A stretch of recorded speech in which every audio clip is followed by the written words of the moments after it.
Bung Rocky. Tapi sebenarnya mungkin nggak sih di dalam di dalam tubuh federasi itu orang-orang yang nggak bisa bekerja karena ada kepentingan-kepentingan dari luar federasinya gitu.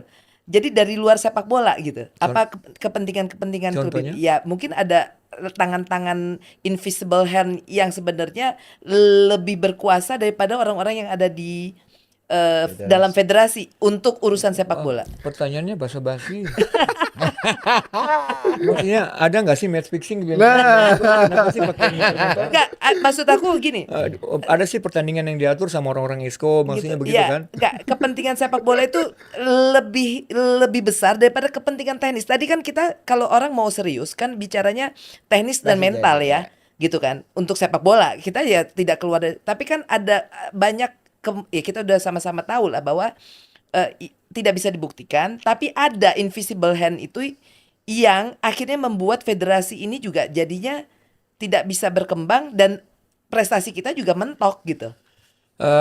Saya bulan kemarin kayaknya sama Akmal ya dipanggil sama Mabes itu untuk apa sih yang mafia anti bola itu Anti ya? judi, Mafia, anti anti judi bola, bola. anti bola. Mafia bola itu Mafia ya. bola. Oh, mafia bola ya. Iya. Ya, duduk ngobrol di situ. Yang perwakilan dari federasi itu Pak Khairul Anwar, Hairul, Iya, iya, iya, iya. ya Esko itu. Iya. Ya. Saya dengar kok mereka bilang mereka tahu orang-orangnya tapi mereka nggak bisa tangkap. Nah artinya itu ya memang federasi kita juga nggak bersih. Hmm. Jadi mereka tahu semua mereka sudah usut, polisi juga sudah usut tapi nggak bisa karena memang banyak berkaitannya gitu. Jadi aduh, saya sempat bilang, Pak, maaf Pak, saya bukan orang pintar dulu dengan laptop gini. Ini persoalannya banyak tapi solusinya nggak ada. Artinya ya saya bilang sama mereka kalau saya langsung tembak mati. Bung Rocky main tembak mati aja. Iya karena memang makanya orang itu mati generasi kita banyak yang bisa diselamatkan. Iya. Jadi ya memang yang harus kita butuh saat ini orang jujur yang ya udah dia tahu cuman ada dua hal salah dan benar. Ya kalau salah saya nggak sentuh, benarnya sejalan. Itu yang kita butuh di federasi orang itu. Kalau sebagai pemain dulu, Bung Rocky pernah nggak apa namanya tersentuh sama apa Match fixing. match fixing ini? Pernah. Saya namanya itu nggak tahu orangnya masih hidup apa nggak, itu namanya Andi Ahmad.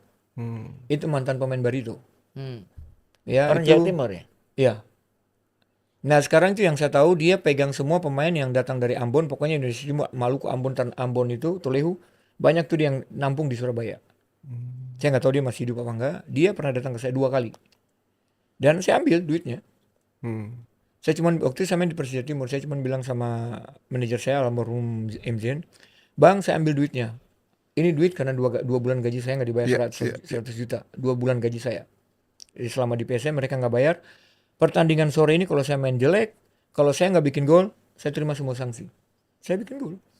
Iya. Artinya ya sebenarnya itu bukan kalau saya bukan mau soal suci atau tapi Iya. dari zaman dulu itu juga sudah ada kok. Dari zaman Yesus, Nabi Muhammad itu juga sudah ada yang namanya kayak begitu. Iya. Iya. Nah artinya kan kalau macam kita kilas balik, memang itu semua ada untuk Tuhan mengukur kita punya SDM kan. Integritas, ya. Kita punya iman sama Tuhan itu seperti apa. Iya, betul. Jadi kalau macam zaman itu, saya bilang, Tuhan, kan Tuhan bisa tuh tinggal ini aja selesai kok. Iya. Tapi kenapa sih mau jalan terus? Iya. Kenapa sih begini sih? Iya. Nah artinya ya memang itu ada, semua kejahatan itu ada untuk bagaimana keimanan kita. Menguji Kita. Nah, sampai sejauh mana kita punya. Nah artinya kan kalau dalam ayat Alkitab tuh di mana hartamu berada di mana hartamu berada di situ hatimu berada. Iya. Nah artinya kan memang ya itu yang terjadi dengan dunia sekarang ini. Iya. Artinya yang saya balik lagi ke orang-orang yang ada di federasi, mereka mau nyari apa? Artinya kalau macam cari prestasi dengan gaji yang ada di federasi, saya pikir sudah cukup ya. untuk hidup. Berarti nominal dari match fixing itu juga besar banget dong. Berarti sampai orang tuh tergiur ambil jalan itu gitu. Iya sebenarnya juga nggak banyak-banyak amat juga kalau macam maksudnya kalau Liga 3, Liga 2, terus Liga 4, ya kayak sekarang. Yang terjadi kemarin saya dengar itu, yang itu loh yang yang lawan pas pertandingan di Gresik, yang dia tendangan penalti nggak masuk. Nah habis itu kan kena tabrak. Iya. Nah, Yang tendangan melenceng itu. Nah itu kan artinya Itu yang tindak lanjut itu yang tidak direspon baik oleh federasi. Artinya pemain-pemain itu pasti mau ngobrol. Nah, itu yang mau aku tanyakan. Sebenarnya pemain di Indonesia ini dapat perlindungan yang cukup nggak sih, Bung Rocky, untuk menolak tekanan atau tawaran yang yang terkait dengan match fixing? Sebenarnya bukan masalah tolak apa enggak, bagaimana mereka mau berani. Sekarang satu orang saja punya 2 sampai 3 klub. Siapa itu? Pemilik klubnya sekarang di klub Indonesia satu orang aja punya 2-3 klub. Terus kalau saya berkoar, ya nggak mungkin saya main di sana. Oh, Terus habis itu lingkaran mereka itu kan cuma lingkaran setan. oke. Jadi itu yang mungkin bikin pemain takut. Nah, artinya kalau macam kayak sekarang ada orang Esko punya klub, ada orang dulu di kepengurusan punya klub. Nah, itu juga yang bikin mungkin Akhirnya banyak nah konflik of interest-nya ya. nah, jadi kalau macam memang mungkin regulasi-regulasi yang harus lebih jelas dari ya mungkin dari pemerintah juga. Contoh yang saya cuma mau saya tanya ini, bagaimana kasus yang dimana yang mencuat sangat meledak itu kasus di Malut. Ya, oke. Tapi bagaimana sekarang dia yang bersangkutan masih bisa pegang tim. Masih bisa melatih. Nah, artinya kan berarti itu tidak ada regulasi yang itu tidak ada satu aturan yang benar-benar bikin orang itu jerah, orang yang membuat kesalahan itu jerah. Betul. Artinya kalau dia bisa pegang tim lagi sekarang, berarti dia tidak salah. Oke, betul. Nah, artinya kalau dia tidak salah, berarti itu kan harus ada statement dari orang yang menuduh untuk minta segala macam. Artinya itu Ada klarifikasi. ada klarifikasi. Tapi sekarang tidak ada klarifikasi, bisa pegang tim. Artinya itu membuat kalau saya jadi enak dong, misalkan saya jadi pelatih, saya ambil pemain gampang. Tapi kan di federasi itu juga, di dalam federasi ada API ya. Nah, Iya kan? Dan di situ kan yang memberikan sanksi siapa biasanya? Harusnya kan API kan, karena itu kan federasi melalui API memberikan sanksi atau seperti apa? emang API punya regulasi Tapi apa? itu di luar federasi dia. Kalau Di luar API itu independen. pemain. Hah? Iya, Kalau pemain. pelatih itu APSI. Oh, APSI, oke, Ya. APSI. Kalau API itu kan si Kunario ya. Iya, kalau iya. nggak salah. Oke, APSI. Nah, APSI. oke, APSI. Itu seperti apa gitu loh. Sebenarnya apa fungsinya APSI kalau tidak bisa memberikan kontribusi ya tadi seperti misalnya terjadi kejadian-kejadian seperti yang di Malut gitu kan. Ya, kalau- Lalu apa langkah dari federasi?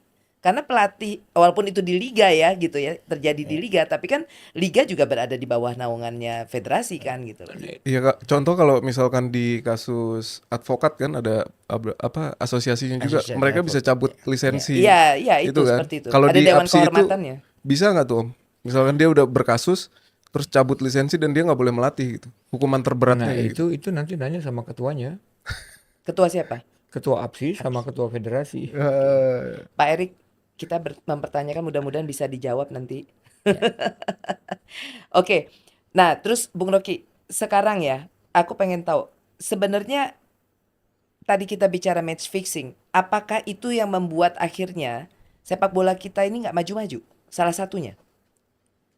Maksudnya nggak bisa berprestasi. Gini ya, kayak buat aku, sebenarnya menjadi pertanyaan besar buat aku, kita sudah masuk final AFF itu 6 kali, tapi tidak pernah bisa jadi juara 1 kali pun. Menurutku sih kalau dilihat dari materi pemain, pelatihnya, strateginya, kayaknya harusnya nggak mungkin dari sekian banyak itu tuh tidak bisa jadi juara gitu. Gimana, Bung Jess? Diam dari tadi. Om Jess, ya. Tapi ini saya cerita pengalaman Iya. ya. Pengalaman sebelum kita masuk ke match fixing ini Iya. ya. Match fixing ini bahwa itu udah lama sih terjadi ya. Tetapi mungkin caranya yang berbeda-beda.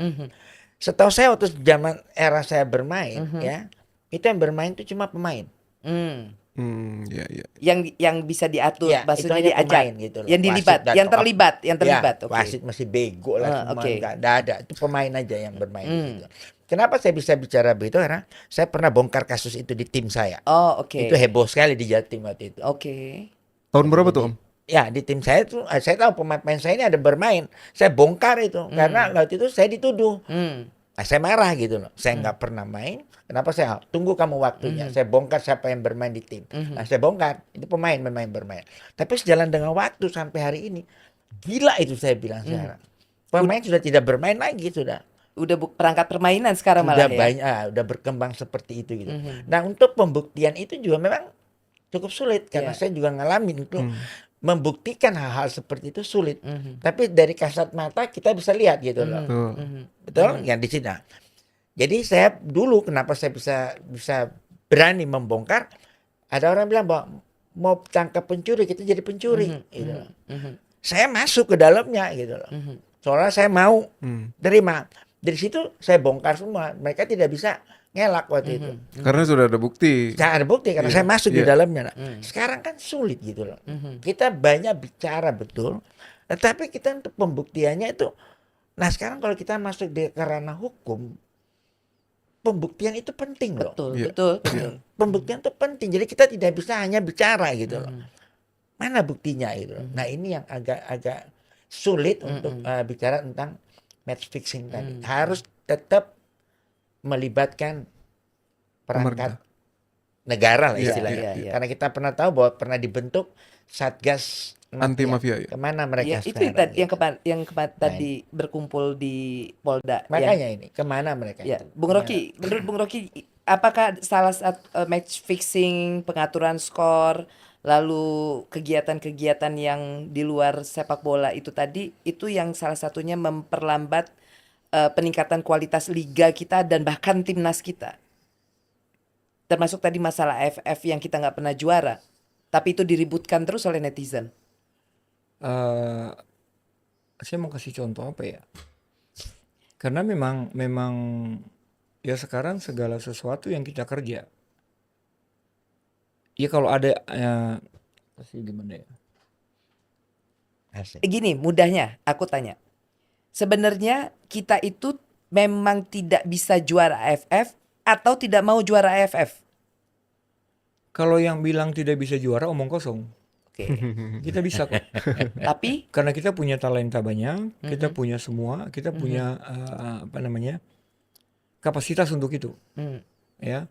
Nah, artinya yang bilang kalau tidak mau juara mungkin bisa. oke. Karena itu bukan pemain yang ngatur. Ya. Semua pemain pasti mau juara. Mhm. Karena itu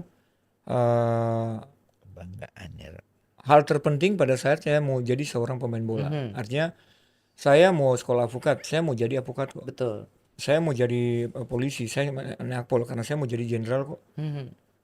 Jadi pada saat kita masuk dalam timnas dan kita nggak mau juara itu omong kosong, Mhm. ya.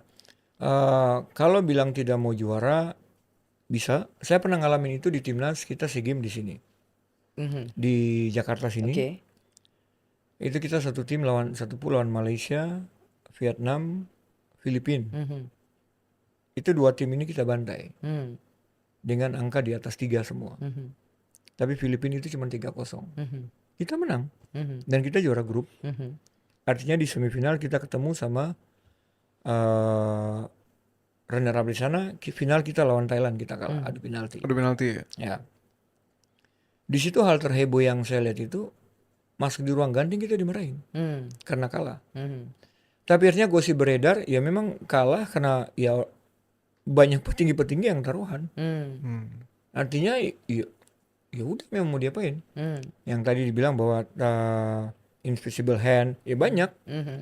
Artinya banyak kita lihat banyak sekali di Liga 3 maupun Liga 2. Mhm. Background dari contoh tim Galatama dulu itu, yang punya tim Galatama itu rata-rata orang yang punya duitnya nggak berseri. Mhm. Iya, iya. Artinya mereka tidak ribut dengan pengaturan skor. Mhm. Mereka gaji tidak pernah terlambat, semua segala macam. Iya. Tapi sekarang siapa saja bisa punya kok tim. Artinya regulasi-regulasi itu juga mungkin yang harus ditetapkan oleh federasi. Mhm. Contoh di Hong Kong, tim mau masuk Liga Hong Kong itu harus punya deposit di dalam federasi. Mhm. Deposit yang dimana pada saat dia juara, dia deposit itu bisa datangin tim luar negeri, tim Serie A. Nah, contoh seperti saya waktu di Kici juara, kita datangin AC Milan. AC Milan. Nah, itu juga yang harus dibikin regulasi-regulasi yang artinya, kemarin lagi Pak Khairul itu bilang bahwa sekarang ada tim Liga 1 yang sudah 32 yang sudah bilang mau, kenapa nggak dibubarin Pak? Iya. Iya. Kalau Iya. memang nggak sanggup ya sudah. Sudah mulai ada laporan juga telat bayar gaji. Nah, dan jadi kalau sebagainya, memang kan? itu ya udah, artinya, nah hal-hal telat bayar gaji itu juga pemain-pemain nggak berani bicara. Kenapa nggak bicara? Konsekuensinya memang ya udah kamu ya udah. Terima Tap- aja. Konsekuensinya itu pasti nggak diterima di klub ini. Ya udah itu konsekuensi. Tapi nggak mungkin lah. Ya makanya saya bilang saya nggak makan dari federasi kok. Saya nggak minta duit dari federasi. Saya punya berkat itu Tuhan kasih sendiri. Jadi ya saya mau bicara ya saya bicara. Saya mau bikin saya bikin. Ya. Artinya ya masing-masing orang itu punya, ya Tuhan sudah tentukan kita punya berkat itu di depan sana. Ya udah kamu punya jatahmu sudah di sini. Nah yang tadi saya bilang. Jadi pada saat setiap orang yang kerja di federasi, kamu cuma makan hak kamu, yang artinya cuma gaji kamu. Saya pikir sudah lebih dari cukup. Tapi kalau semua orang mau ukur ini A, B, C, ya pasti berantakan. Nah, tapi Om Jesse dan Bung Rocky ya. Kalau menurut Bung Rocky dan Om Jesse, PSSI yang sekarang, federasi yang era sekarang, apakah mereka sudah cukup berani untuk menyentuh aktor besar di balik match fixing ini? Belum. Belum. Bukan hanya pelaku kecilnya ya gitu loh. Tapi aktor besarnya belum. Ya belum lah, di wasitnya masih berantakan kok. Tapi kan sudah ada VAR. Apakah VAR ini membantu untuk memperkecil? Yang pegang VAR kan manusia. Oke. Nah, udah. Iya, soalnya kan selama ini kan dibilang dengan adanya VAR sangat membantu untuk tidak terjadinya match fixing dan sebagainya. Ya sebenarnya gitu. kan VAR itu cuma membantu untuk melihat rekaman ulang. Mhm. Nah sekarang rekaman ulang itu yang lihat kan cuma wasit sama yang duduk depan VAR. Ya. Ya sekarang orang itu jujur nggak? Ya itu pernah terjadi kita waktu di mana namanya? Piala Piala Asia. Asia ya. Nah, jadi artinya untuk seperti itu sih teknologi canggih ya. Tapi tetap bisa Tapi kan dimanipulasi. semua teknologi itu yang jalankan kan manusia. Manusia. Tuh. Ya tadi menarik soal klub yang tidak mampu bayar gaji. Bahkan dari musim lalu masih ada yang nunggak, dan itu belum ada apa namanya dari federasi itu tindakan tegas untuk klub tersebut, dan dia masih boleh main gitu. Nah, menurut Bung Rocky dan Om Yesi gimana? Ya tadi kan kita kembali lagi ke federasi buat sebuah bukan kalau sini tanggung jawabnya selain di federasi tapi sudah diberikan tanggung jawab ke LIB ya kalau nggak salah. LIB. Iya LIB kan LIB ya. Nah apa yang dilakukan oleh LIB di situ loh, untuk mengontrol tim-tim itu gitu loh. Dengan sekarang dengan menunggak gaji terus mereka dijual dan ganti nama itu seakan-akan hilang gitu. Banyak hal yang harus diperbaiki. Contoh seperti mungkin musim lalu dia belum melunasi. Nah, kita belak-belakan lah istilahnya. Sriwijaya lah katakanlah sekarang itu. Ketika dia mau ikut lagi untuk tahun ini, kenapa diperbolehkan Iya. gitu loh. Nah, ini yang jadi pertanyaan kita gitu loh. Nah itu kan berarti balik lagi kan regulasi yang tidak jelas, tindakan-tindakan yang tidak jelas. Karena ada satu, ada dua. Ya. Maksudnya saya punya pemikiran sederhana itu angka 0. Kalau tidak dipecah akan tetap jadi 0. Ya. Kalau dipecah jadi 1 pasti ada 2. Tidak mungkin tidak. Ada 2 pasti ada 3. Nah itu yang terjadi di kita punya sepak bola. Artinya satu kasus yang dibiarin itu akan ada kasus kedua, kasus ketiga, kasus keempat. Dan itu yang saya bilang, orang di Jepang, Thailand, Cina, Korea, orang sudah pikir bagaimana mau nyampe menjadi Piala Dunia. Ya. Kita masih cuma ribut sama wasit, masih Betul, cuma betul. ribut sama hal-hal yang ya nggak penting sebenarnya. Sebenarnya kalau macam itu dibikin dengan satu regulasi yang benar, yang tegas, udah jalan. Oke, Bung Rocky, kalau misalnya Bung Rocky diberi kewenangan penuh, langkah pertama Bung Rocky apa yang akan diambil untuk bisa membersihkan kompetisi dari match fixing? Saya Tapi sorry, secara jangan dibunuh nyata. ya, jangan ditembak ya. Tapi Bung Rocky bilang tembak gitu mereka. Mungkin ada cara lain. Kalau diberi wewenang penuh. Misalkan Iya. saya, misalkan Biar seru. saya akan bikin pengumuman. Itu jadi bukan kayak sekarang pemilihan esko ataupun segala macam itu yang dengan voter-voter, voting-voting, tidak. Saya akan bikin buka lamaran terbuka. Ya artinya saya akan mengganti semua kepengurusan yang ada dari pusat, Asprof, Askot, Askap, saya ganti semua. Dan saya bikin satu peraturan yang dimana semua kebijakan itu ada di federasi. Iya. Yang dimana kamu salah sedikit ada sanksi. Jadi maksudnya Karena banyak sekali yang persoalan yang saya dengar itu pada saat Aspro bikin federasi tidak bisa tegur karena ada regulasi-regulasi yang jadi kalau saya kayak sekarang saat ini Asprop itu di bawah federasi. Bagaimana federasi itu bisa berjalan dengan bagus kalau Aspropnya tidak jalan. Nah, terus bagaimana juga Asprop bisa jalan dengan bagus kalau federasi tidak kasih contoh. Artinya konsekuensi yang kita butuh saat ini orang yang kalau bisa orang bodoh tapi jujur tegas itu. Udah. Karena pada saat dia bodoh, dia pasti tahu yang saya cuma mau, misalkan saya mau makan. Dia cuma tahu bagaimana saya mau cara-cara saya dapat makan. Apapun yang saya bikin, bagaimana mau cari kerja, mau lewat mana saya cari, pokoknya saya mau dapat makan. Nah, yang kita butuh satu ketegasan jalan yang dimana semua orang itu ini loh jalan yang harus kita ikut semua. Ya. Itu aja. Berarti salah satunya langkah pertama rubah statuta FIFA ya. Ya. Statuta FIFA, sorry. PSSI. Statuta PSSI ya.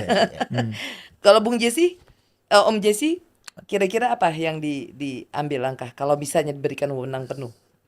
Sebagai Ya untuk bisa membersihkan kompetisi dari match fixing secara nyata.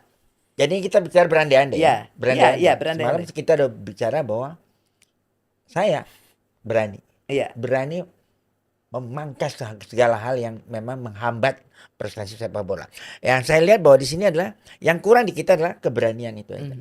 Berarti setuju dong harus ada revolusi federasi. Sudah pernah itu. Iya. Sampai ada 2 liga. Oke. Itu kan ada itu kan. Ada.